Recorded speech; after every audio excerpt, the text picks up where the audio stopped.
Alright, so the way I would describe it is, if you're not familiar with it, that you come across these pockets that, if you were off in, say, the woods, right, because trees are hundreds of years old as well, depending on where you're at, that some trees will span like literally hundreds of years.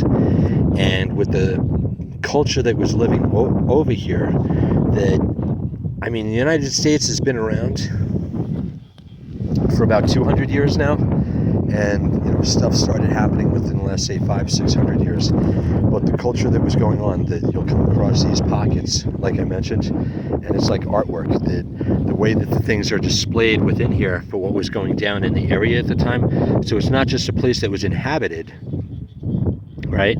Because you'll come across these places that were inhabited and just evidence of it, what was ever around. But there was so much stuff going on here that was made into like an artwork that describes the story, that, the different cultures and all sorts of stuff, that what they were hearing at the time. Because, it was like they were making like their own type of like TV on like a spiritual level, though, right? The way I would describe it is that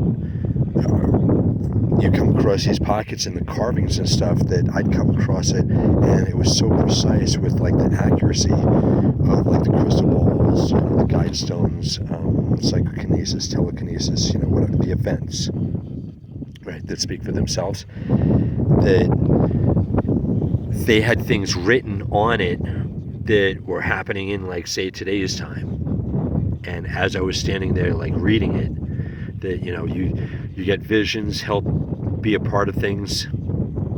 You see things that some people call it like a psychosis, or crazy. Some people can master that stuff, that it's just like having good thoughts, feelings, and dreams, but just not getting out of control. Like how cancer can attack your body. But some of these are just really nice. The artwork and the carvings that they put into them. Right on.